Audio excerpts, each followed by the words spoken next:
Live from the Max Stern Athletic Center of Yeshiva University, it's the Red Sarachek Tournament on MaxLive.com. Now Levine will kick it back out to Brody. Leifer will try a three now. He got it. Gabe Leifer. Owen, Owen, spin. Owen, little pump. Yes! Well, clock is running. 3 seconds to go. He'll shoot it all the way down. Oh, no way! Jake. Isaac dribbles it out. Sassoon! A tough three! Are you kidding me? Waxman now, as time drains down, shoots a long three. And it's good!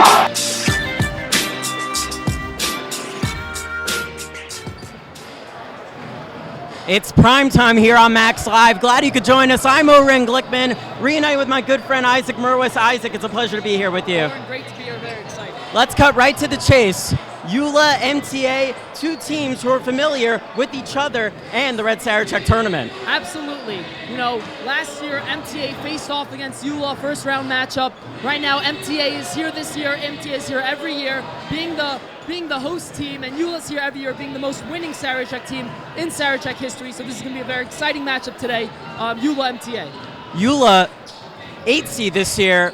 Not something they expected going into the Red Sarachek tournament. They're usually used to getting those buys, and on top of all that, their arch rivals, Shalhevet and Valley Torah, are ranked higher than them. So you have to assume that they're going to go into this tournament with a lot of steam and determination. Oren, you said it. Usually YULA doesn't see the first game till Friday, but you know, being a first round matchup now against MTA, I would not count them out. This is going to be an exciting game. YULA brings it every year, and I'm going to be excited to see what they do this year in this tournament. If MTA are going to have any shot of victory, it's going to have to go through the front court. Absolutely. Yehuda Colton and the two Bookbinder twins are very dominant there in the paint, so we're going to see if YULA can slow them down on the glass as well, and we're going to see maybe that could be the factor deciding today's game. 8 versus 9, New York versus LA, MTA versus YULA, and it's next on Max Live.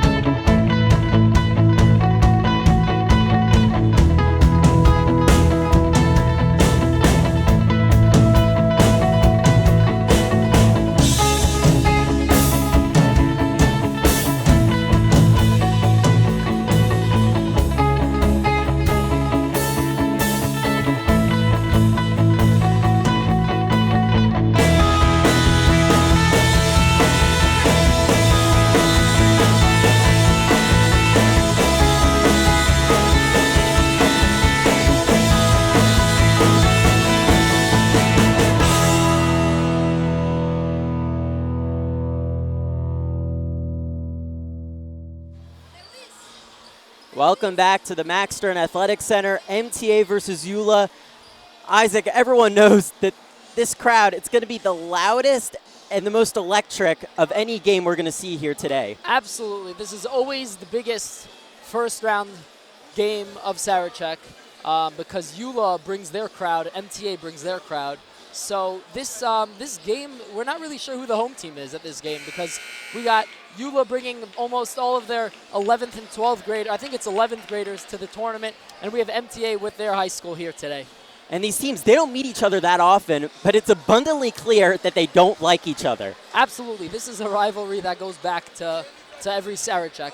And MTA and YULA each have each other's numbers, so this is going to be a great matchup here today. And we talked about it last year, how these two teams met, and YULA wiped the floor with MTA. It was 38-19, but a little bit of reversal in who has the momentum going into this, because MTA, they had pretty much that entire squad back from last year, where YULA, they have a few key pieces in Alan Gindi, Habusha, Sassoon, but at the same time, no Yair Isaacs, and he was basically the general, the heart and soul of that team.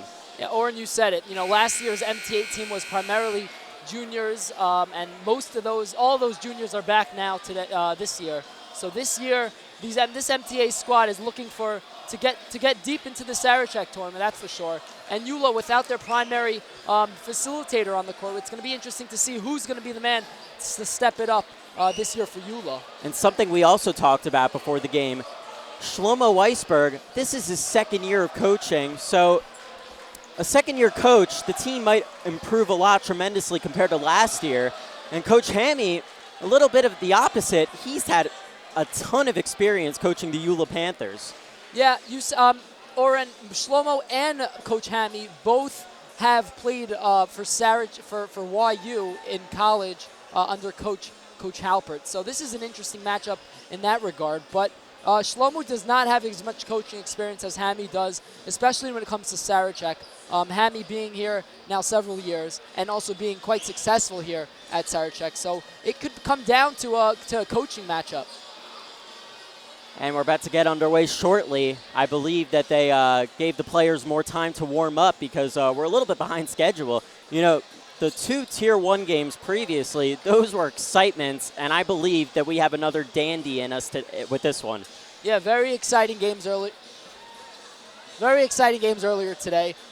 One thing I've noticed so far in Sarachek this year is that, no one's really going to, sweep the floor this tournament. I mean, it might be anybody, anybody can take it, and we'll see that today as YULA's the 9th seed. So I wouldn't be surprised if YULA made it to the quarterfinals. And we are going to go to a quick commercial break, but we'll be back with the opening tip right after this.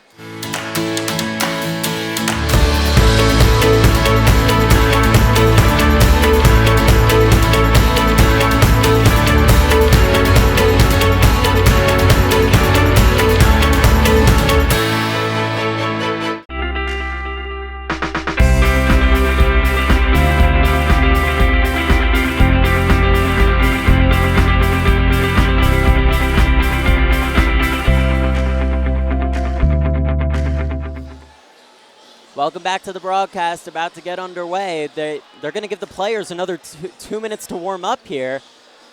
Tip was originally called for 5:30. We apologize for the late tip call. Still have 2 more games after this. Valley, Torah, Orheim, another California school, followed by the nightcap with Hillel, Pittsburgh, and Kushner.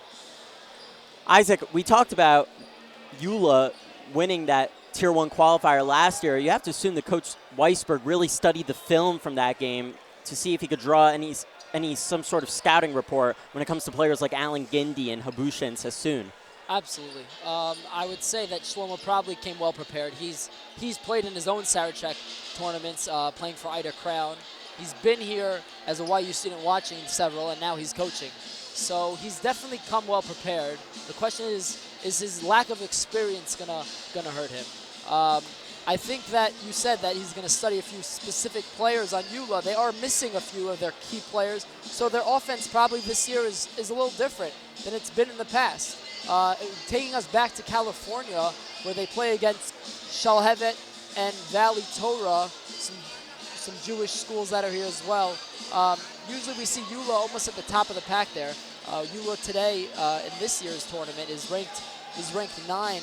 While Shalhevet and Valley Torah have first-round byes. So that's going to be interesting to see how they fare against the fellow California natives. And we also spoke about YULA coming into this tournament with a lot of determination because their fellow rivals, Shalhevet and Valley Torah, are ranked higher than them.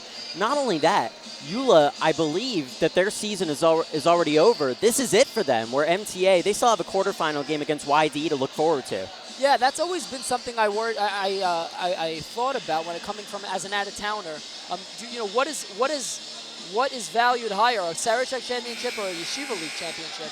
And as an out-of-towner, you almost look forward solely to the Sarachek tournament because it's the largest scale tournament competitive league that you're playing in. So it's going to be interesting to see MTA here today and seeing if they're going to treat it like it's a regular season playoff game or if they're going to maybe save something for the Yeshiva League. Ladies and gentlemen, the moment has finally arrived. If you're just tuning in, the YULA Panthers against the MTA Lions for a spot in Tier 1, the 8-9 matchup. Always a tasty one. And Isaac, the thought of the YULA Panthers going down to Tier 2, that's just not even that's never acceptable in YULA terms. Yeah, that'll be an interesting stat to look up to see, if YULA's ever been in Tier 2, and if they have, I wonder if they ever didn't win. Which is always a crazy thing about these 8-9 matchups, because both of these 8-9 teams could very well be in the quarterfinals of a Sarachek tournament, but only one of them can advance. So it'll be nice to see who's going to win here today, and I'm very excited for a competitive Sarachek tournament this year. And with MTA, it's not only a matter of a Tier 1 berth, this is protecting your home court. Oh, yeah. MTA's got the primetime slot, 5:30. You can hear it already, and this is going to be an exciting game throughout. Even if it's not close, you're going to hear it from the fans. YULA players getting into their huddle. MTA players out onto the court now. We have Ellie Grunberg, the point guard. Yehuda Colton, the bookbinder twins. And to round it all out, Aryeh Halpert, the grandson of the legendary coach Jonathan Halpert. Yeah, we mentioned earlier in the pregame about the MTA's front court with Yehuda Colton and the bookbinders. It's going to be interesting to see if they pick up early fouls and they maybe have to go on the bench, and then we're going to see maybe a more up and down game. And it'll be interesting to see how YULA approaches this height discrepancy. Alan Gindi and Yehuda Colton will square off for the tip. The starting five for the YULA Panthers: Alan Gindi, David Habusha, Noah Pomerantz, David Sassoon, and Evan Teichman. And we are underway with MTA controlling possession.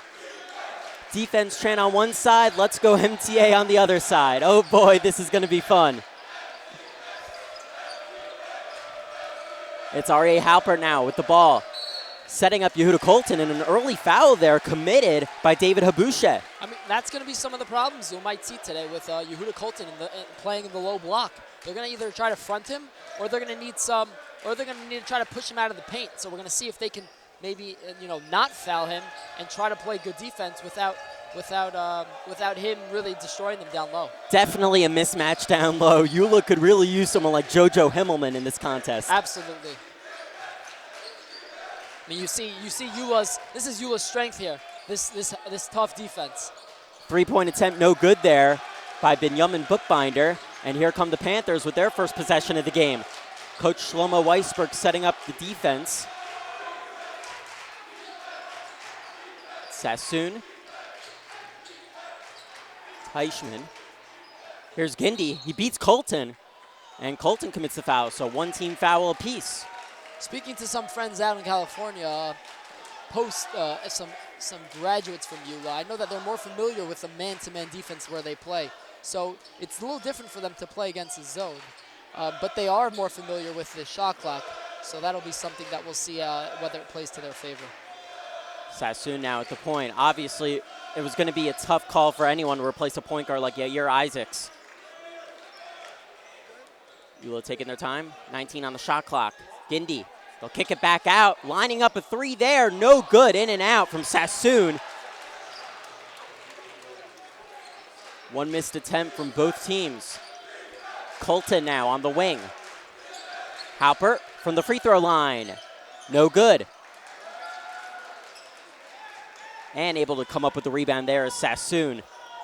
Already you see a little coaching style there. I saw YULA switch up their defense already twice in the half court. So it'll be interesting to see what they do defensively, maybe to rattle Yehuda Colton and Shlomo and Coach Weisberg. Pomerantz making his move. Wow, what a lovely feed there to David Habusha for the deuce. Great find. That's one of the ways you beat the zone defense. You get some skip passes and then you dribble penetration. That's exactly what they did there. Yehuda Colton stepped up, dump pass, layup.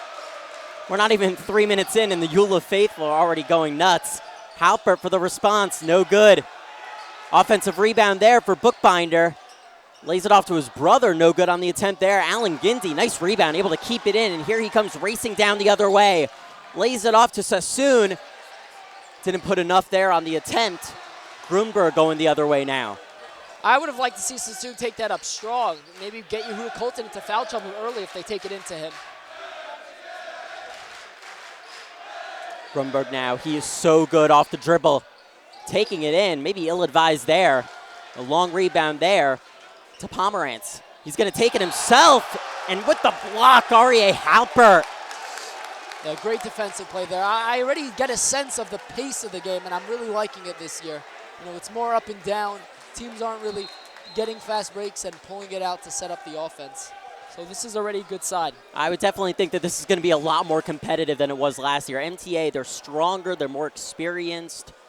Yeah, I mean, and they're in the Yeshiva League quarterfinals, so they think they could beat anyone at this point. Pomerantz will inbound. Looking for Gindi. Gindi taking on a lot of MTA players there. He kicks it back out to Sassoon for three. Off the front iron. Long rebound there to Bookbinder. YULA might get a lot of looks if they get that dribble penetration and the kickouts in that zone defense. We might see a lot of three-pointers today from YULA.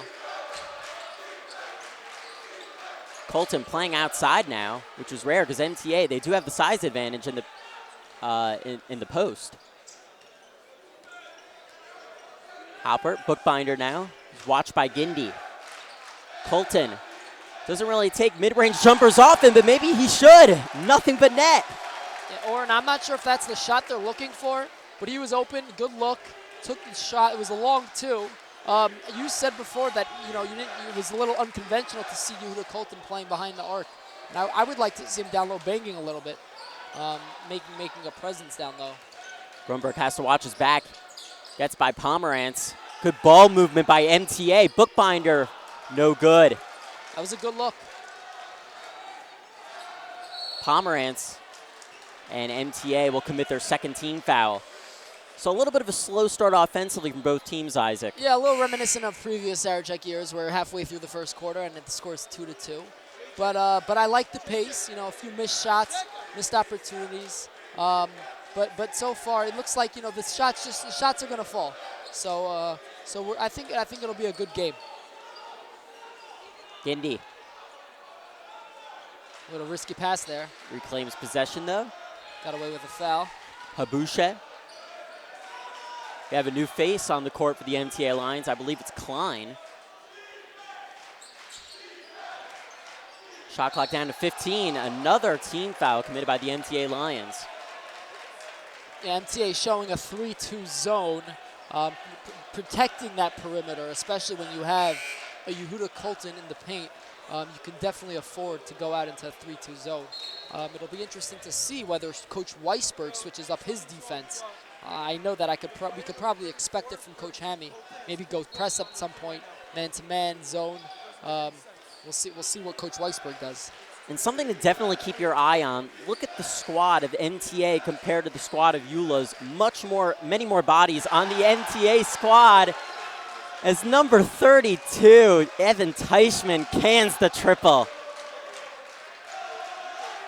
It was a great look, great find, great shot.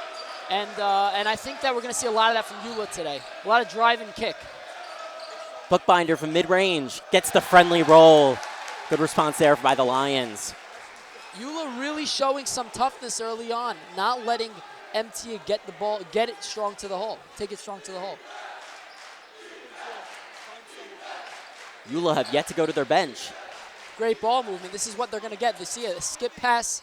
Sassoon loses the handle. Grunberg, a smart foul there. Grunberg was going to be off to the races for a fast break bucket. Offensively, especially against the zone, it's all about patience.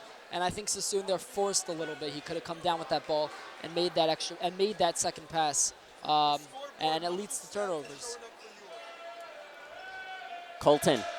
Great steal, great hands. Maybe a bad pass there if you ask me.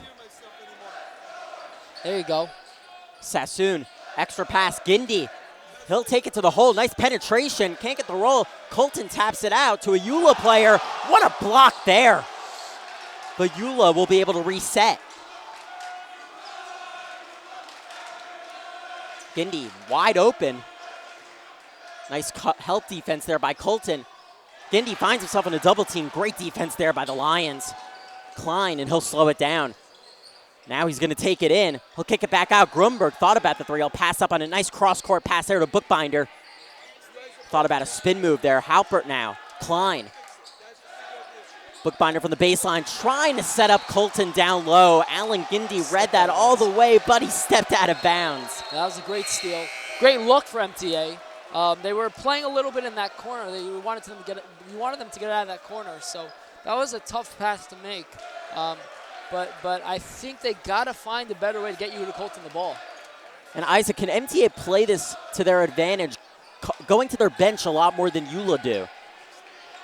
I mean, MTA seems to be maybe 3 or 4 guys deep, even though they have a lot of players on their bench. I don't know how deep Coach Weisberg is going to go.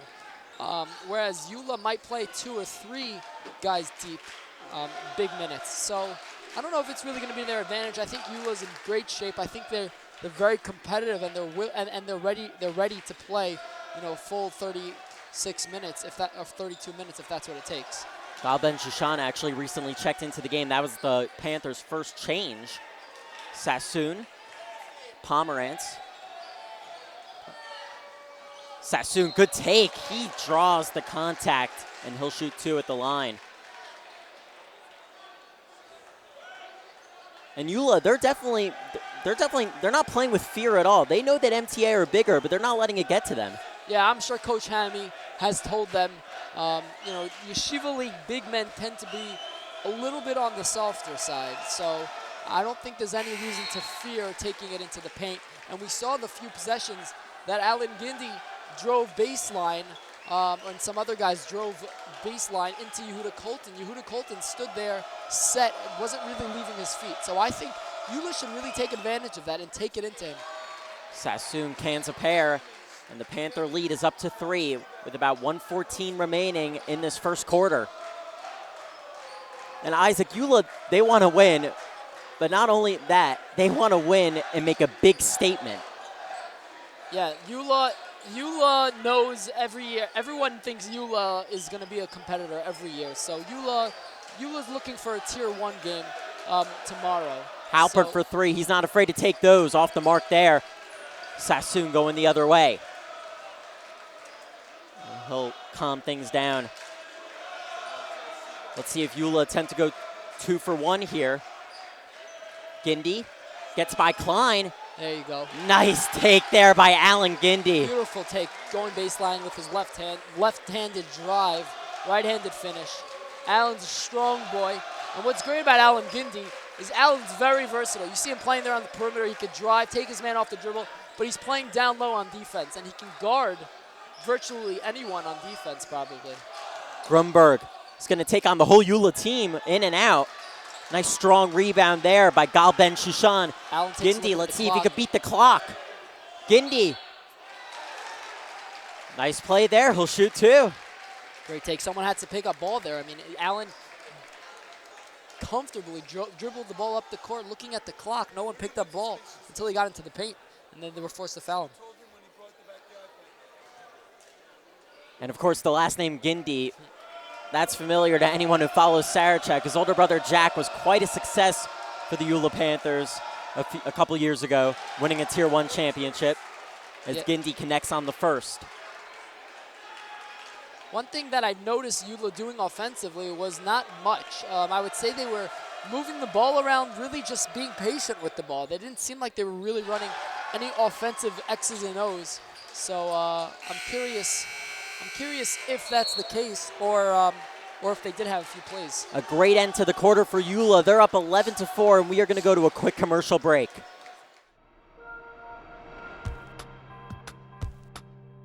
As someone who grew up in a modern Orthodox Jewish home, when designing this curriculum, it was very important to me to provide everything a modern Orthodox Jewish basketball player needs. From kosher food, to 3 minyanim a day, to a great Shabbat program. We have Chavrusa learning as well. We treat each kid case by case and tailor the program specifically for each player. We're proud to have a rabbi from Yeshiva University on site. We have Yeshiva University basketball players as well as other religious role models for your sons to emulate and take after. Our religious program at camp is of a high standard. We review it daily. We make sure that it continues to evolve every year, and we're very proud that we can offer you everything that you need on the religious Jewish side of things.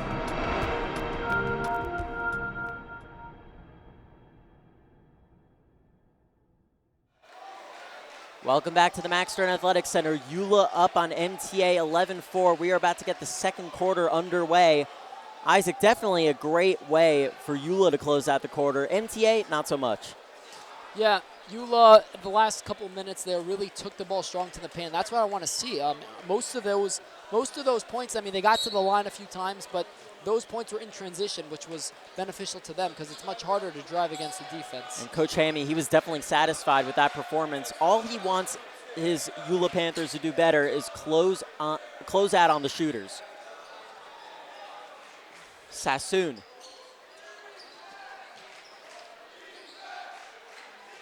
Sassoon still has the handle. Moving the ball around the perimeter. Floater attempt, no good there by number 30, Noah Pomerantz. And Grunberg will handle things. With Yuta Colton now on the bench, we'll see interestingly what MTA, I don't know if they're going to do anything differently offensively, as they weren't really running their offense through Yehuda Colton. But defensively, we'll see if YULA responds differently and maybe is a little more aggressive. Zach Fish onto the court for his first shift for the MTA Lions. So it's Grunberg, Halpert, and a couple bench players. MTA really wants to get some of their shooters going if they want to be in this game. Klein, no good on the 3 there. YULA looking to push. Definitely going according to plan so far for YULA. Pomerantz. Gindy. I'd be very surprised to see Allen Gindy take a rest. He really is the catalyst for this YULA Panthers team. Yeah, absolutely. And as I mentioned earlier, he can play virtually any position on the court. So, if the coach needs him to play big, he'll play big. If they need him to guard small, he can guard small. There was a great defensive stop there by the MTA Lions. One thing I want to see MTA do a little bit is on these great defensive stops, maybe push it a little bit.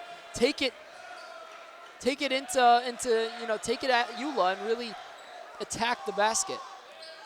Klein. Great take, Klein. Getting all ball there is Pomerantz. Gindy eventually comes up with it. Nice full court pass there. And able to put it in easily is David Sassoon. YULA up by 9, and Coach Weisberg is not happy. Yeah, he can't be happy with that. No one got back on defense, and we saw the last couple possessions were either free throws. Last couple scores were either free throws or a layup for YULA. So Coach Weisberg is going to have a talk with his guys, tell them to get back on defense and maybe see if they can get something going offensively. 6:03 remaining. A reminder, the winner plays in a Tier 1 quarterfinal matchup tomorrow here at the Max Stern Athletic Center. I think it'll most likely be against the top-seeded Frisch Cougars. That's going to be a challenge for whoever comes up with the victory here. Yeah, definitely. And MTA is probably more familiar with that Frisch team, although Frisch was in LA for a tournament earlier in the season in which they won. So YULA's probably familiar with them as well. One thing with YULA that I've noticed over the years is they don't really listen to any of these stigmas or who the team is or what school they are. They go out, they play no matter who they're playing, and they bring heart, which is great. Any ideas on what Coach Weisberg was saying to his players during the timeout? I'm hoping maybe he's telling them to, he's going to light a fire on them to get going offensively. They seem pretty stagnant offensively, and they don't seem to have a sense of urgency. So hopefully they get some looks down low, some good open looks up, some open threes. Colton recently checked back into the game. Bookbinder now kicks it back out. A three-point try there by Jacoby's no good, and it's going the other way. That was a good open look. Little contested. Mark Gian checking in. Mark Gian went to camp Step It Up. It was a camper of mine. And that'll be very interesting because Mark Gian and Ellie Grunberg are both point guards, so I wonder who will be playing at the 2. Most likely Ellie Grunberg because he has a great outside shot. You see MTA switching to a 2-3 defense. Sassoon from way downtown, in and out. See, this is where I'd like to see MTA maybe pick up the pace a little bit. Granted that this is the faster pace is a little bit of YULA's style, but I think it'll be good, maybe like you said, if YULA's not as deep as MTA, to maybe get them a little winded, exhaust them a little bit. Bookbinder, he cans it. I've seen him take that shot. That's his look right there. That mid-range, top of the key shot.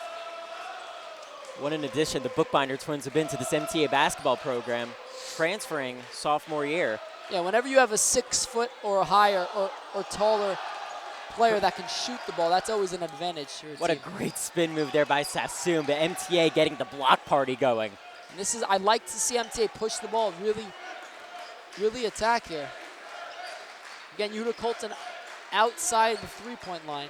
How MTA close out the second quarter is going to be pivotal. Yeah, we got halfway through here in the second quarter. Colton, he'll try again from mid-range. Nothing but net. Yehuda Colton feeling it 2 for 2. Yeah, and I don't think we've seen him take a shot attempt from inside the paint, besides for one of his attempted putback tips. So it looks like that's where his offensive strength is maybe that mid-range game. Gindy on the baseline now, kicks it back out. Pomerantz from the free throw line. It's good. Great response there by the Panthers. Yeah, that was a very nice one dribble pull up. You know, Colton's a good friendly face at my house. Him and my sister Dina also very friendly. Him and Gabriella. So it's nice to see him hitting that shot. 15-8 YULA, 3:45 remaining, and we have a foul on the floor. So what we saw YULA doing there was trying to front Yehuda Colton. Looks like MTA was trying to get him the ball down low. And you saw them trying to front him, and they were called for a foul. And now we're seeing some fresh bodies here for YULA. Coach Hammy calling in the reserves. Let's see if YULA bench could provide some valuable minutes here. Grunberg. Nice find to Colton down low. Gian passed up on the three. He'll kick it back out. Grunberg, wide open look. Off the front iron, no good. Rebound eventually falls to Alan Gindy. I think there was a little bit of a missed opportunity there for MTA on that inbound under the hoop, maybe to get a nice look, drop something nice, get a nice layup or a nice shot. They just ended up setting it back up. It's Benjamin Bookbinder now, back to point guard Ellie Grunberg, and now he will direct his teammates and set up a play. Shot clock has yet to really wind down, and MTA, they're not used to playing a shot clock where YULA had the advantage because they play shot clock back in California. Nice take there by Halpert. Yeah, it hasn't yet seemed to be an issue for MTA. You know, playing a little bit slow pace. We'll see. We'll definitely see it come into effect later in the game, especially later in the tournament when games come down to the wire and you see teams want to hold it for minutes of possession. So we'll see that urgency. Three-point try there, nothing but net. How about that? Evan Teichman feeling it. That was a catch and shoot, and he had a shot earlier there. Same spot, same result. That was a great look and a great trigger, quick trigger. 2:15 remaining, 18-10 to the YULA Panthers, their largest lead of the game. See YULA now out in the man. So we've seen playing zone, we've seen playing man, and we have Grunberg looking for ideas. He's going to take it himself to the house. No good. Again, YULA looking to push. Gindy, nice kick out. Ben Shushan, nothing but air there. Looks like Excuse me, Noah Pomerantz. Looks like Gian might have gotten a little ball there on that pull-up. And going back to the shot clock, MTA, they don't play with a shot clock, but they play here in the Max Stern Athletic Center. So I'm wondering if Coach Weisberg, for some of these practices, used the YU shot clock to get them warmed up for this opportunity. That definitely would have been a strategic move. Smart. Wow, Alan Gindy, he can do it all. Absolutely, great take there. We've seen him going coast to coast a few times now. They're taking it strong to the hoop with the and one. I think that Jack Gindy, Alan's brother, might have thrown that down and one. Although that was a beautiful take and beautiful finish there by Allen. Unable to complete the three-point play, though. Nice offensive rebound there. Again, Allen with a strong take. Gindy again, a little too strong there. Able to guide it to Sassoon, and YULA could reset. One thing I've seen, especially with Allen driving strong and very well to the hoop, is that he seems to be a little bit afraid of the 6'6" Yehuda Colton. So I'd like to see him really take it strong. Gindy for three. No good, a little short there. And I was getting word from our wonderful producer, Avi Matanki, that the MTA Lions, having played in the Globerman tournament earlier in the year in LA, that was a tournament that involved a shot clock. Okay, so they have a little familiarity with the shot clock. And I think I was speaking to some YU staff before the tournament, and I heard that Coach Weisberg did not practice with the shot clock leading up to the tournament. Although that might have been smart too. And Grunberg was called there for the travel. 32.1 remaining. YULA up 20-10 as we're about to approach halftime. About a 3-second differential between the shot clock and about a 9-second. I think the shot clock might be off. There's no shot clock. It's off. Excuse me. College, College, I'm used to the 30-second shot clock, Right. not the 35. I got MTA in their 2-3 zone. YULA just moving the ball around, being patient, no rush. Sassoon, he's going to take it from the baseline. Too strong. Grunberg gets one off. A little short there. And the halftime score, the YULA Panthers 20 and the MTA Lions 10. We are going to send it out to our sideline reporter, Avi Seabag, who is down with Coach Hammy. Avi, what do you have for us? Hey, Coach. First of all, great half. You guys look really strong out there. I saw you weren't happy about their shot selection. What do you have to say about that? A couple shots in the last couple minutes weren't great shots. You know, we got to make sure we're making the extra pass and getting better shots in the few last ones. Overall, you got to be happy with the effort that they're showing over here. They're playing hard. The intensity's out there. I saw a couple guys roaring out there. What do you guys think about that? We're doing what we're supposed to do on defense. I mean, that's our best thing. We play D, we can win games. So we're out here playing hard defensively. We got to keep that up the whole second half. All right, good luck. Have a great game. Thank you, Avi, and thank you, Coach Hammy. We are going to go to our Step It Up halftime show. The halftime score, YULA 20, MTA 10.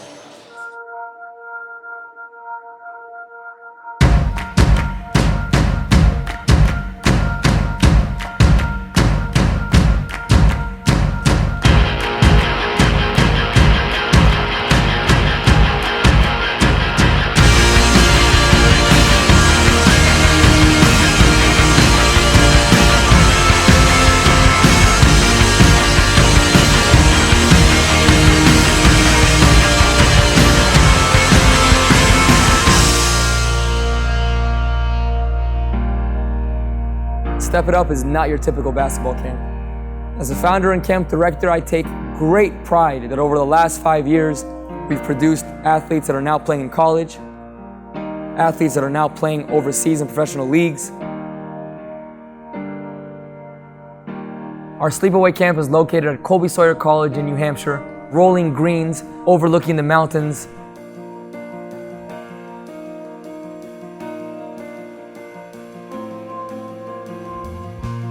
At Step It Up, as we're unconventional, we are not scared to push our players. We take your minds and bodies to places you never imagined going. We produce unbelievable results. You will get better here. You will get better as a person. You will get better as a player. That's the Step It Up way.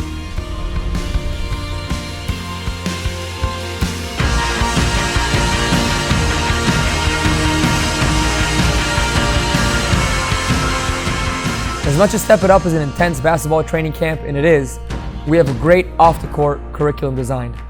Your sons can be involved in everything from SAT prep, reading, math, and English tutoring. If he has a bar mitzvah coming up in the fall or winter, we have bar mitzvah lessons with our camp rabbi. We have more speed training, pool workouts, football, soccer, ping pong. It's a great balance between our intense on-the-court curriculum that they get a couple hours each day to relax. For me, having just finished a 4-year college basketball career and looking to expand my career overseas as a professional basketball player, the Step It Up environment is absolutely perfect. At Step It Up, we demand excellence, and we are very hard on each and every camper. We give each and every camper special attention because they need it, and we know they need it in order to grow. We all have the same goal. We all want to help these kids succeed.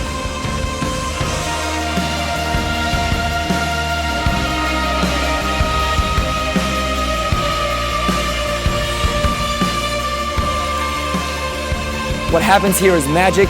You want to be a part of this. When we train, we are second to none.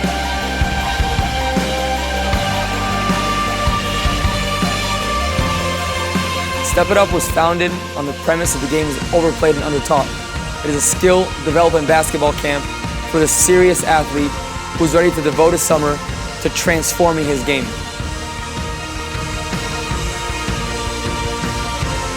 When I designed this camp, my vision and my dream was to attract serious basketball players from all over the world. You're welcome here. We will develop you.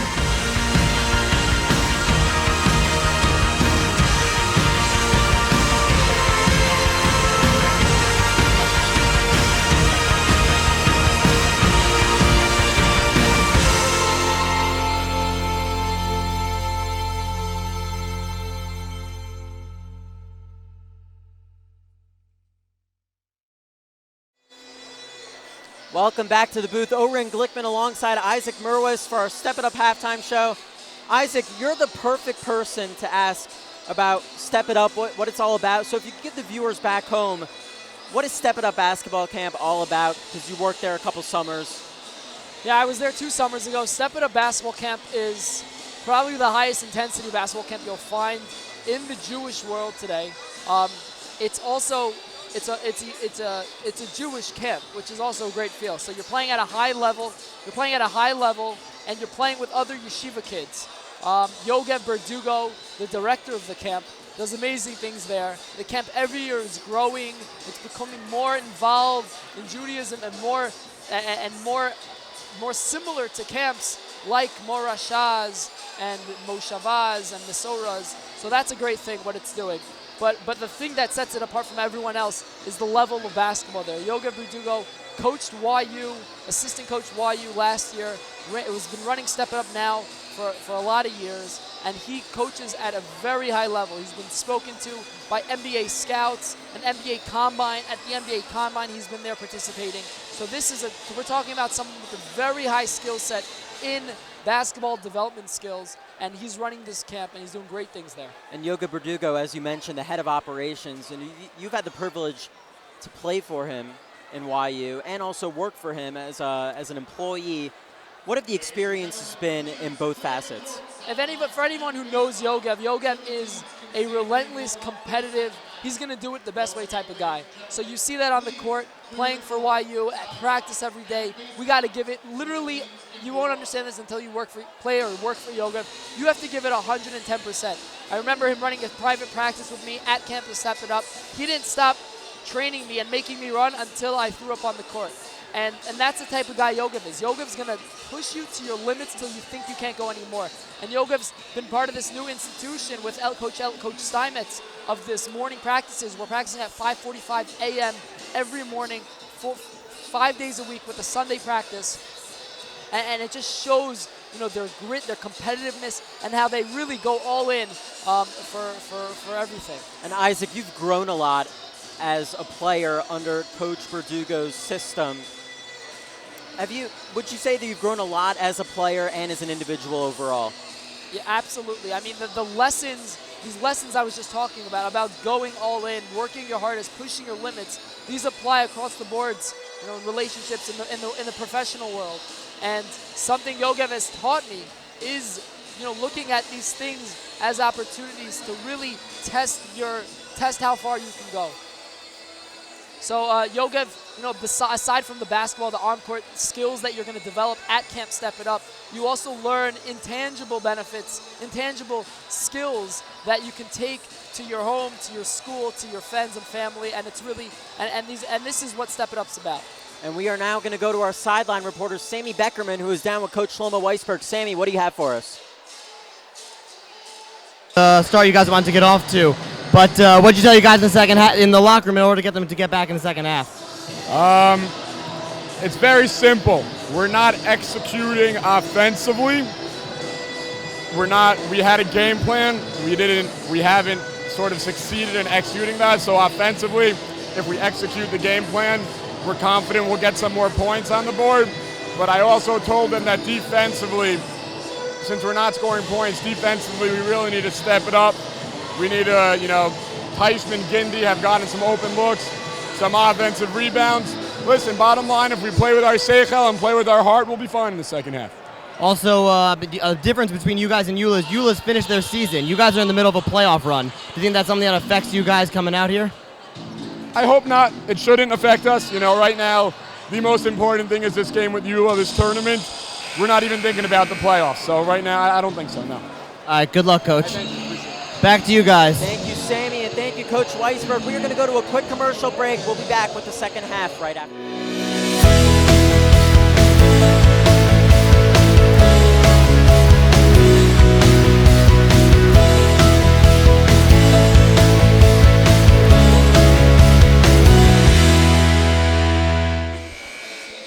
Welcome back to the Max Stern Athletic Center. About to get this second half underway. YULA 20, MTA 10. Isaac, evaluations for both teams. Yeah, I mean, Coach Weisberg mentioned, as we heard with Sammy Beckerman, that that they didn't really execute their offensive game plan. So if that's true and we can see them maybe produce a little more offensively in the second half, we might have a little bit of a nicer game. Offensively for YULA, I'd be pretty impressed and pretty satisfied if I was Coach Hammy. Yeah, they took a few ill-advised shots, but they're getting to the hole, they're getting to the paint, they're getting some good looks from the three-point line. They're really playing their game, their pace, and they haven't had trouble with any of MTA's bigs. So here in the second half, I'd really like to see MTA maybe pick it up a little offensively, maybe have a little bit more of a sense of urgency, spread the floor a little better, and maybe I don't know if they can get Yehuda Colton going in the paint, otherwise get maybe some of their shooters going. And YULA just to keep doing what they're doing, and I think they'll be in good shape. Do you think MTA need to change some kind of game plan? Honestly, I'm not quite sure what their game plan was going in, but I think they need to get more open looks. I think they look a little bit lost offensively, and I don't think they're getting the looks that they want. You know, one of their strengths, can you hear me? One of their strengths is three-point shooting. And we see now them first possession of the second half going to Yehuda Colton in the paint. So we'll see, you know, if they can go to him and maybe play inside out, get some of their shooters. Great start there by MTA, getting aggressive. Yeah, right there from, you know, brother to brother. We saw a great cut down low by one of the bookbinders. And that's something we haven't seen once in the first half. So a great take, getting to the foul line. And that's really something you want to see. And that's definitely a good first offensive possession for the MTA Lions. And Bookbinder, Benjamin Bookbinder, good on his first attempt. And, you know, Isaac, something we talked about before this game, No Yair Isaacs and Alan Gindi having to put up with a lot of the scoring load, and he doesn't seem to mind. Alan's really, I saw him last year in Sarachek. He came out some games. He came out some games, and he really stepped it up from behind the arc, and I know he can take it to the hole. So I think Sassoon, wide open look off the front iron. Allen will not shy away from that role. We saw there defensively MTA really bring up that defense, and instead of sitting into their zone, sitting back into their zone and letting YULA really pass that ball around 20 seconds into the shot clock, MTA jumped out onto YULA defensively. Colton posting up, and again, that's what Yehuda Colton needs to do. And we're seeing two different teams here in the second half. MTA going to Yehuda Colton, trying to get in the lane offensively, and look at them look at them on defense, really picking up the intensity. I apologize, not two different teams. We're seeing a different MTA. Second half game plan definitely working according to plan. YULA turnover. Yeah, second half, you definitely see a different intensity here by MTA, and that's what they need if they want to make this a game. And then we're going to have to see how YULA responds. How about trying to get Ellie the ball? Ellie's their dominant ball handler. Got him the ball. Running the offense through Ellie. Looks like they're trying to get Yehuda Colton going again in the low block. I would love to see this, even if he's not taking shots. There you go, kick it out. Nice fake there. Trying to pound it down low to Yehuda Bookbinder. Couldn't handle the pass, unfortunately. I mean, there's many advantages to getting it down low to your big, but one of them is that kick out. And when you kick it out and then the defense has to close out, you're opening up the drive as well, and really you're opening up tons of options offensively. YULA working the ball around the perimeter. Pomerantz. MTA's got to be leaving the middle wide open defensively. Sassoon beats Bookbinder. Habouche. Give it back to Sassoon. Pomerantz now. Nice kick out. Teichmann for three. And then that was, I think like as I mentioned in the first half, I haven't seen YULA really running anything offensively other than a simple high-low guy at the high post and just moving that ball around. And I mean, it hadn't been an issue in the first half, but in the second half, with MTA's picking up the intensity, YULA might need to draw up some plays. Aaron pass there by MTA just when they were generating some type of momentum.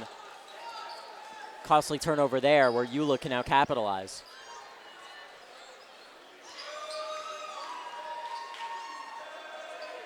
MTA looks like they're going zone. Bookbinder attempting to go for the steal, fight for the ball. Who's going to win out? Careless pass YULA there. eventually come up with it. Pomerantz To the hole, blocked by Colton. That was a great defensive play by YULA. You see his length there in the paint and his presence there. Grunberg now picking out a play. Getting a screen from YULA Colton. Colton, Grunberg now at the top of the key. Good defense by YULA. Baseline jumper there by Bookbinder, no good. Fight for the rebound. Habusha wins out, and nice pass there to Sassoon. And YULA can now ease things.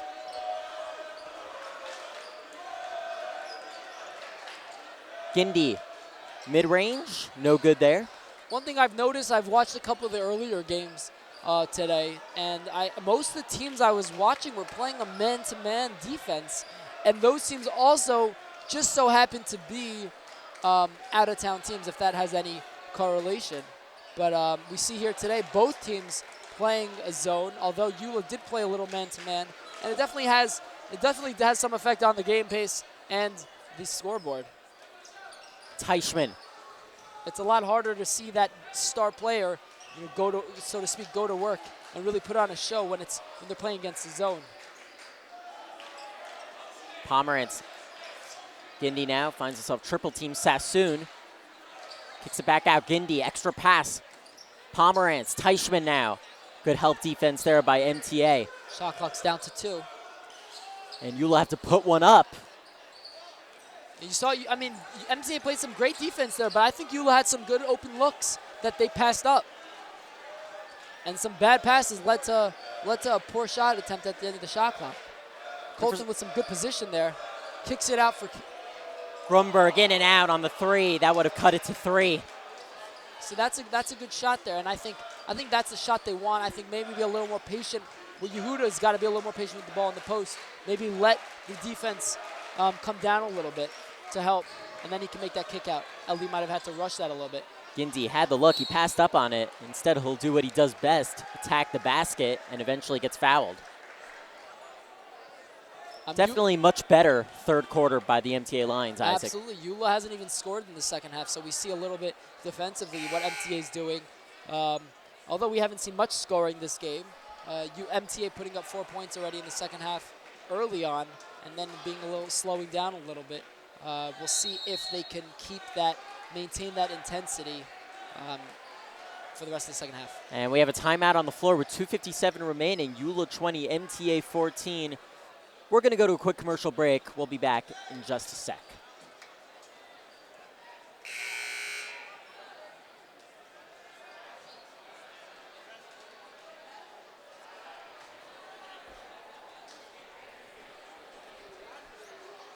I apologize. We're actually going to keep it here.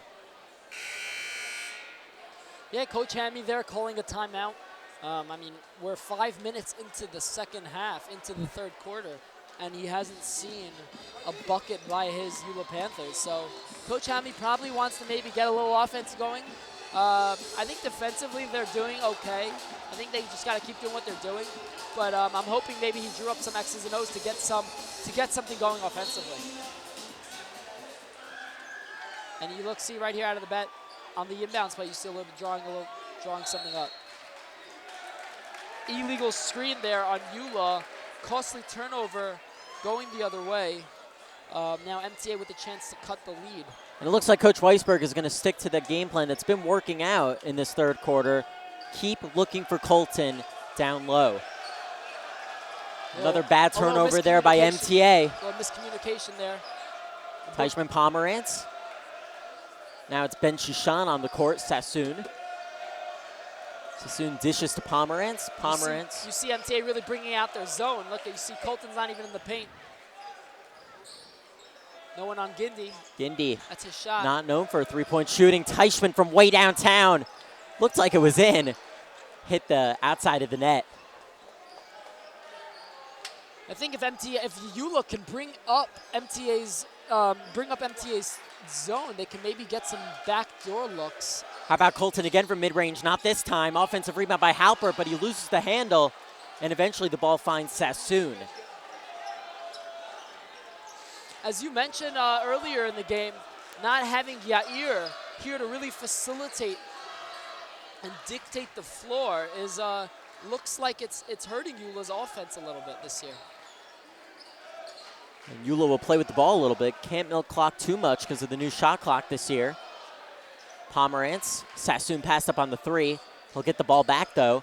He'll make his move. Great penetration, blocked by Bookbinder. Great help there on defense. MTA have another opportunity to cut this to a one-possession game. Grunberg, Halpert, he'll try a 3, and he'll make it. Aryeh Halpert from downtown. And that was a deep 3, I think. That was a few feet behind the three-point line. And that's what this MTA team needs. Now they got the fans back into it. You know, coming to the end of the third quarter, see if MTA can really tie this game up. And just like that, the MTA crowd is stoked and the YULA crowd is a little quiet now. And we're seeing it now with 55 seconds left to go. Normally in the Sarachek, YULA can dribble out the rest of the clock for this third quarter, but we're seeing YULA have to take a shot, and maybe, you know, you saw there Alan Gindy putting the ball on the floor, getting fouled, resetting the shot clock, but we see now the game really getting a little more interesting. Also, it's very funny, MTA coming out of their playoff win over TABC, that was a very low-scoring game. It was 23-22, and now it looks like they're going to be another low-scoring affair with YULA this time. Nice reverse there by Alan Gindy. Great take by Allen. You saw him take it a few times this game, driving that left baseline there with a beautiful finish, beautiful reverse finish. Great ball handling skills there by Grunberg. Halpert, he'll try again from 3 and he'll hit. Aryeh Halpert, he is on fire. Something tells me that was a little bit of their game plan, maybe a little Grunberg penetration action and the kick out, because we haven't seen Grunberg Ellie really look for his shot as he got into the paint.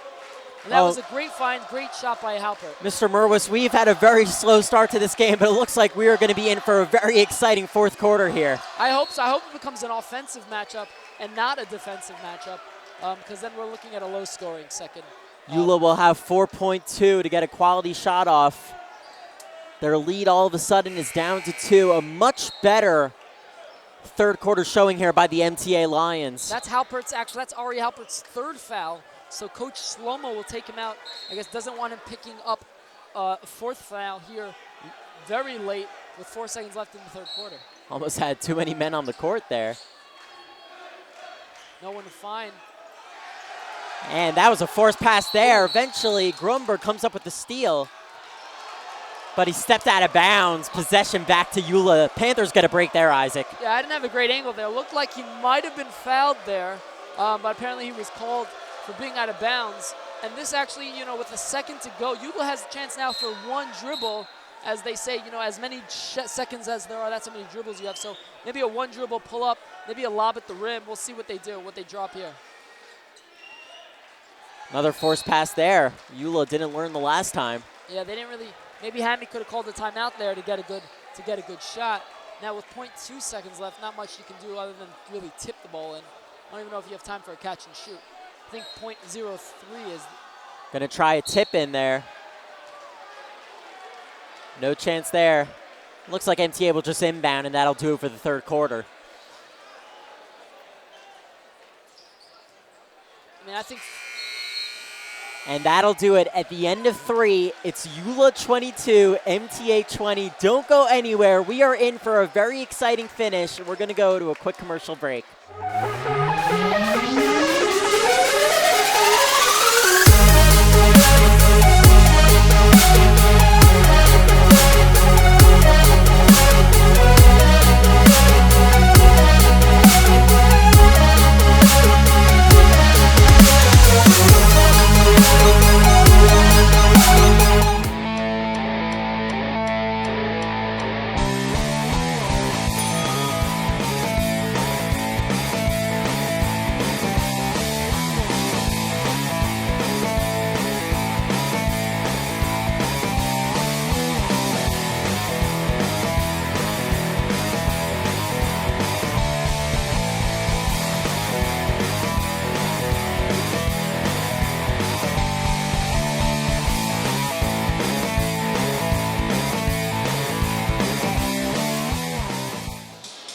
And welcome back to the Max Stern Athletic Center. Oren Glickman alongside Isaac Merwis.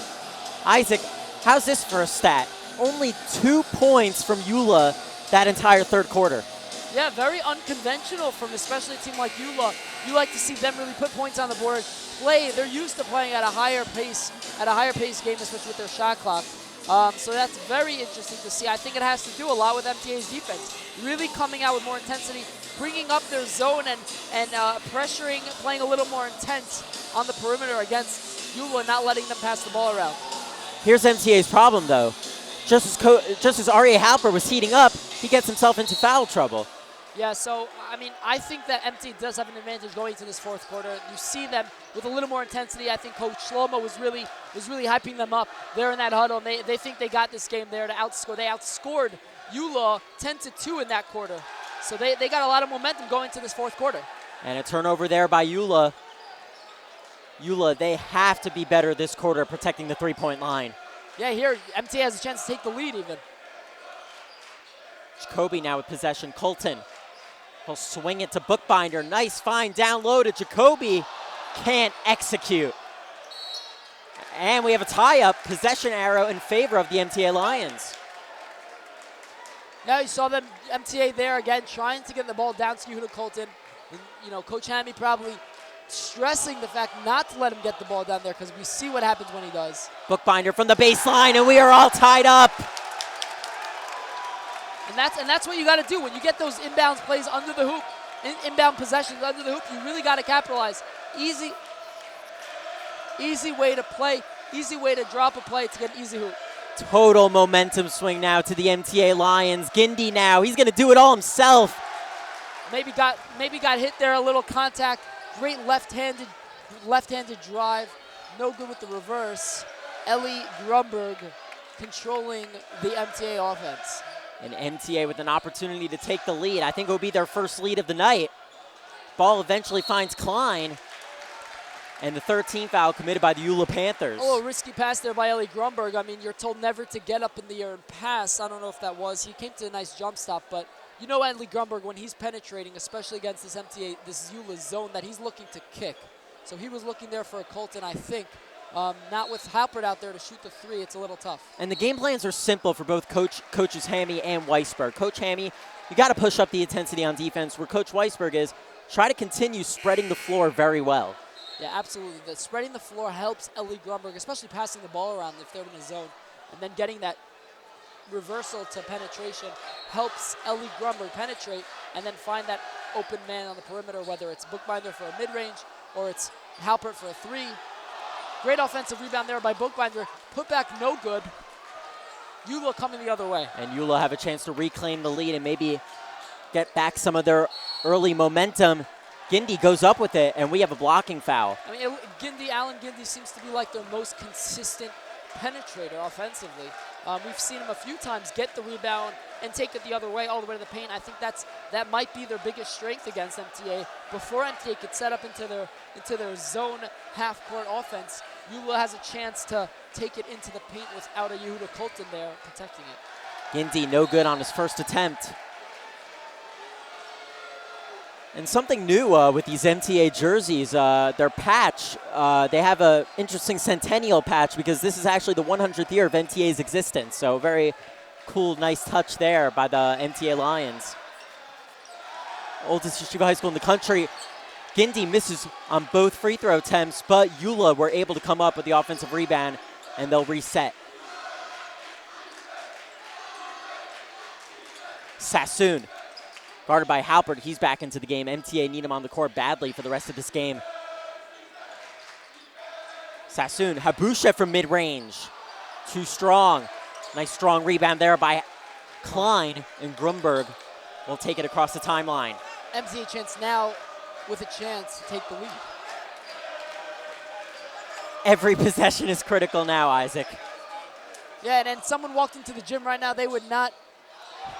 Oh, wow, what great court vision there by Grumberg to tee up Bookbinder easily for the 2 points. Beautiful baseline drive, beautiful cut by Bookbinder in the right spot. Finished the layup, which is something that, you know, isn't a given always, and that was a great finish. And if someone, as I was saying before, if someone walked into the gym right now, you wouldn't think it was a first round matchup 8 versus 9. You would think this might be a playoff game. And that's the environment that Sarachek brings, especially an MTA YULA game. And Coach Hammy wants to call a timeout. Seems like YULA have a lot of nerves right now. We're going to keep it here with 5:25 remaining. I'm really curious to know the last time the YULA Panthers were not in Tier 1. It's beyond me. It has to be years. Yeah, and Eli Hammy nonetheless. I mean, although he's the coach now, he's definitely never been in Tier 2 before. Eli Hammy, I apologize. So that's actually an interesting question, and I'd be curious to know as well. I hope Coach Hammy is drawing up some offensive, a good look offensively, because YULA does have in Teichmann some three-point prowess, and I'd like to see them maybe get a good bucket here. They have 2 points already in the second half, so they got to get something going with only 5.5 minutes left to go. And we got to give credit to Coach Weisberg's MTA defense. I mean, they've really stepped it up defensively in the second half, outscoring the YULA Panthers 14-2. Looks like Gindy's going to have to take over this game for YULA, and he's getting it done with great passing. That was a beautiful find. Threw it to Sassoon, who's probably their strongest passer. Threw it to him on the block, although he's undersized. But they got a backdoor cut there, or actually weak side cut there by who's that? Alan Gindy with the finish, or Sassoon with the finish. Grunberg, strong take. Wow, but the basket's waved off. Called traveling. I don't like that call. That was a great take. Great left hand as well. And the game's tied still. We'll see if YULA can do something again offensively, maybe get some points on the board. Opportunity to reclaim the lead now. Now the YULA fans are the ones making the noise. Pomerantz, Sassoon, Gindy. You definitely want the ball in his hand. Sassoon, he'll line up a three. No good. Strong rebound there by Klein. That was a good look by Sassoon, and we saw him last year, Sarachek, having some clutch games, shooting a lot of threes, hitting a lot of threes from the outside. Klein now in the corner.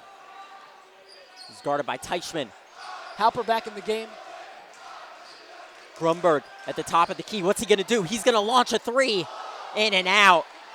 Good effort there by Halper to try to win the offensive rebound, and MTA have a fresh 35. And that's something that MTA cannot, YULA cannot afford. They gotta, that's one of the things you give up by playing a zone. It's much harder to box out when you're in a zone, because you gotta find the body and then you gotta find a man and then put a body on him. Circus attempt there by Grunberg is no good. Gindy going the other way now. Definitely want the ball in his hands. Alan Gindy, the leader of this team. Pomerantz. Gindy back with possession. What's he gonna do? Looking for Teichmann. Teichmann for three. No good, a little short. 3.5 remaining. 24-24. A Tier 1 spot on the line and a date with the top-seeded Frisch Cougars, and Coach Weisberg calls a timeout and wants to talk it over with his MTA Lions. You know, Oren, I like this timeout call by Coach Weisberg. We've been going back and forth with a few missed attempts by both teams, and I think Coach Weisberg wants to get his team really together to get a few good offensive possessions to really close out this game. With just under 3.5 minutes to go, a few good offensive possessions can really claim this lead and seal the game for them. And while we have a stoppage in play, I'd like to thank our crew.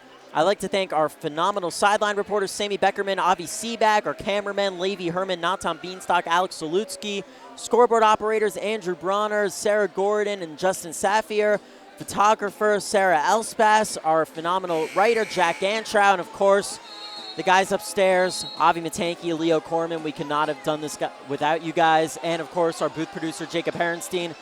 I'd also like to give a special recognition to our past president, Benny Statman, a YULA alum, so he's definitely tuned into this game. Benny was a phenomenal president. I'm definitely missing him a lot. I wish he was back here in New York to help us out. And Isaac, I'd like to thank you for coming out and doing this broadcast with me. Obviously, you're married, so it was great that you could get out of the doghouse and do this with me. Thank you, Oren. Yeah, and I'd like to thank my wife, of course, Sophia, for letting me be here tonight. One thing I want to let those viewers out there know, although you might be watching it with great camera angles, great audio, pretty great announcers, One thing that you can't you can't compare is the experience of coming to Sarachek. And so if you can make your way, if you can get a chance to come experience it live, that can't be taken for granted. And we're back in the action. Halpert. Bookbinder trying to double team quickly. Bookbinder from the baseline. Short. That was a deep two. Offensive rebound from his brother. Counted, and the foul. Yehuda Bookbinder. Great putback, great offensive rebound in the right spot, really at the right time. And you see that soft touch and one. Must not have been such a hard foul. It looked like he got that shot off pretty cleanly. We're at the 2:56 mark now. Bookbinder for the three-point play. Short. Way short. And I believe we have a lane violation.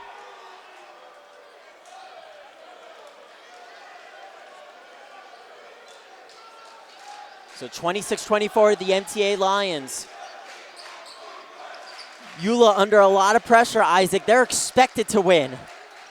Yeah, they're definitely never, ever counted out. Sassoon, he'll line up a three. Won't connect. Rebound eventually falls to Grunberg. He needs help, though. Eventually gets so in Halpert. And now MTA will have an opportunity to play with some clock. Grunberg. Bookbinder gets his pocket picked by Allen Gindy, and the foul. That's a smart foul there by MTA, only the 15th foul. Yeah, Allen would have had a layup there to tie the game up. That was great defense. I think we're going to see YULA really picking it up now defensively. The game, this might be MTA's first lead of the game.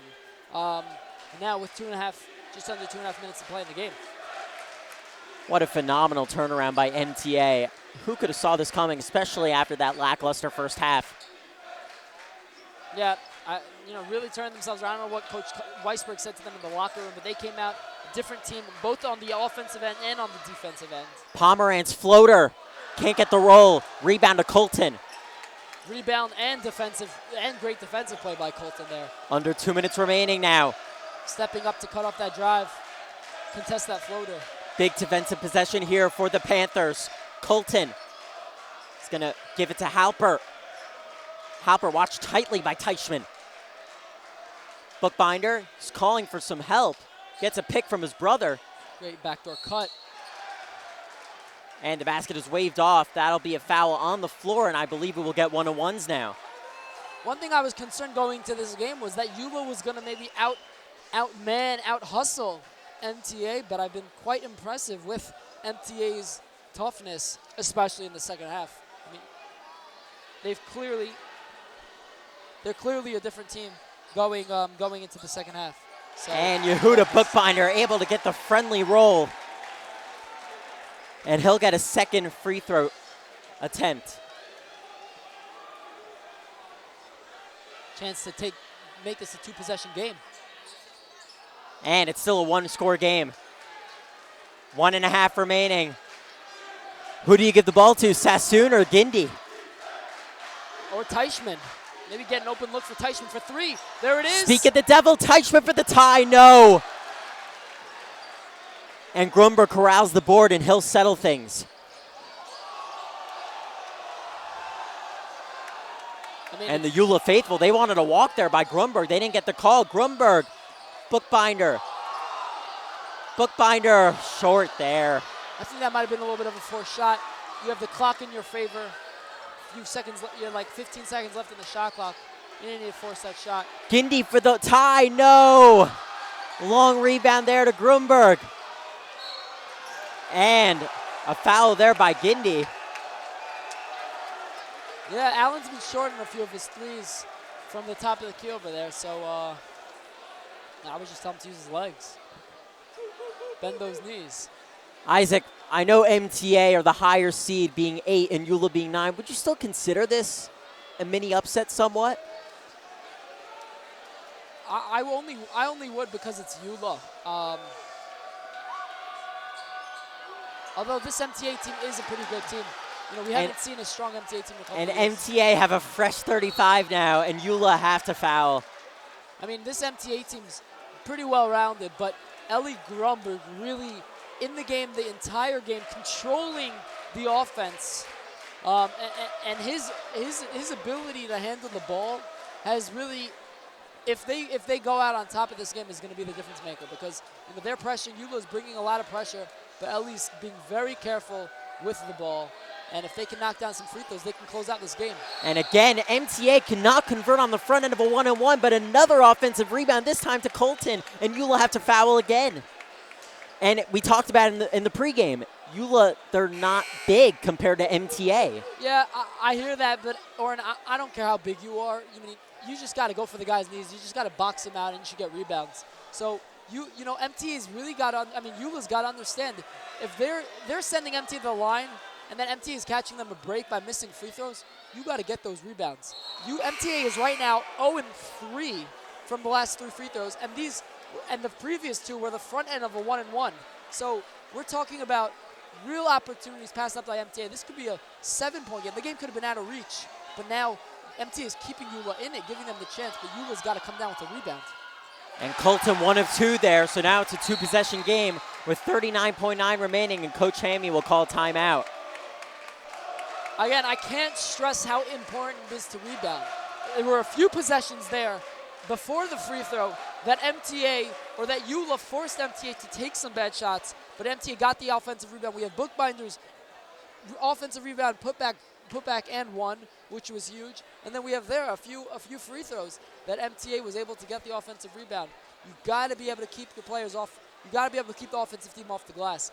And that's something, I think that's with the more experienced coach you'll see, because when the game comes down to the wire and it's under a minute left to play, Oren, you're focused on getting defensive stops, and you're stopping the best, their shooters, and stopping general penetration and scoring. But how often are you focused on not making that stop but getting that rebound? Because really, you can play 30 seconds of great defense, but if you don't get that offensive rebound, everything goes the offensive possession. Doesn't matter how well you play defensively. And what do you assume that Coach Hammy is instructing YULA to quick bucket to the basket? You still have time? I think that's what they're looking for. I think it's going to be a baseline drive, maybe a drag screen with the guy in the corner for a 3, or maybe a skip pass with some sort of skip pass, screening the guy, like a skip pass with a screen, or a quick bucket. But they want to rush because we got only 40 seconds left to play. Teichmann, Pomerantz, back to Teichmann. Teichmann stolen by Halpert. He's been doing it all tonight. And Aryeh Halpert will now go to the line to shoot 2. MTA are in the double bonus. Yeah, that was a fabulous defensive play. YULA didn't even get into what they wanted to get into. You see Coach Hammy there, not too happy. And you can't be too happy with there. You didn't even get a shot attempt. But Aryeh Halpert, I've seen him around YU, really playing pickup with him. This kid has some pretty good IQ. So that was a great hands, great defensive play. See if he can convert. The outside shooting of Aryeh Halpert has been such a blow to YULA tonight. Yeah, those 2 threes earlier on really brought them back into this game. Rebound. And splitting a pair there is Halpert. YULA, they have to move quick. Gindi to the hole. And 1. Can't get the roll. That was a great take by Allen. I saw a few YULA players there signaling for a timeout, but Allen wasted no time, took it straight coast to coast because it's been working all game. Strong take to the hoop. Would have been nice to get a 3-point play. And now we got to see if he can convert at the line. Gindi really could have used that 3-point play, Isaac. And he's been struggling a little bit at the line tonight. Yeah, he's been short. He's got to use some more legs. It's late in the game. It's the 4th quarter, so you're definitely a little tired. But now's the key. If he misses the shot, you want an offensive rebound. Empty trip there for Gindi. Halpert comes up with the rebound. And who's going to go to the free throw line? It's going to be Ellie Grunberg. Looking to foul. And it's slipping away from YULA a little bit, Isaac. Yeah, getting a little out of reach, and I think it's even more out of reach the fact that the last couple possessions, again, YULA has 4 points in this second half. So 6 overall in the second half. YULA has 6 in the second half. 5.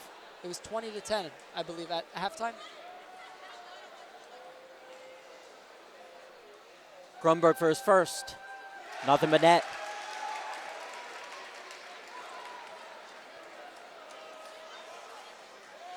Right here, make a 3-possession game, and I think he'll seal it with this. A 3-score game, and it looks like MTA will move on to the Tier 1 quarterfinals.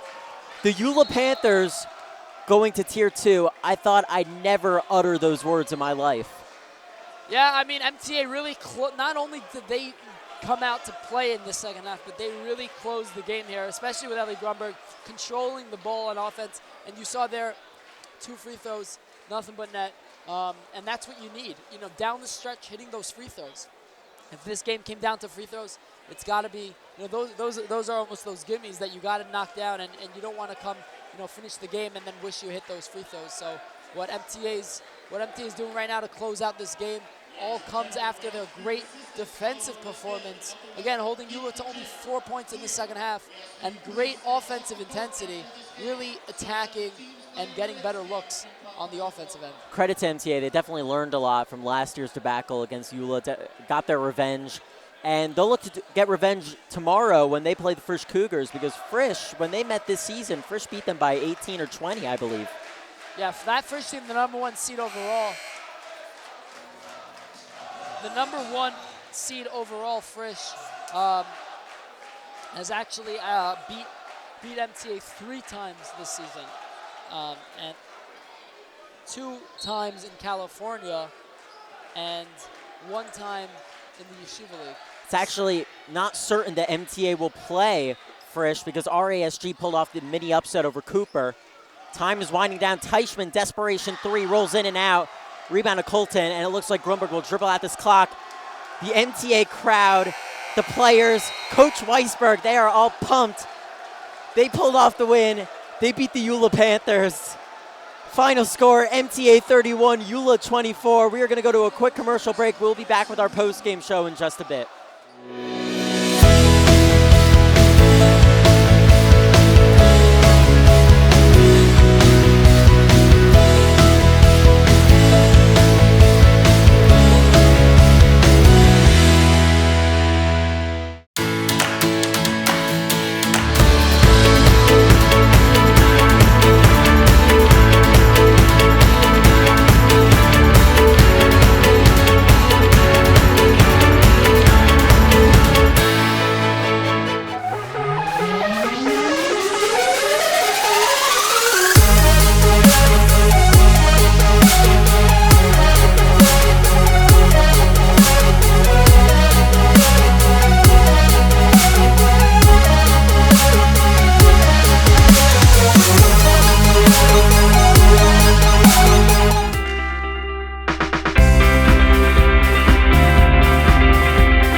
Colton, you're so big, man.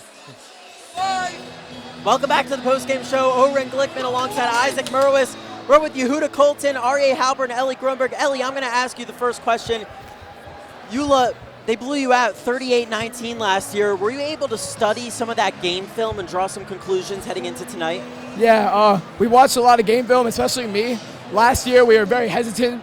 We were afraid of their intense defense. This year, we said we're not going to let that happen. We're going to attack them. We're not going to be scared of them. And that's what happened after the first quarter.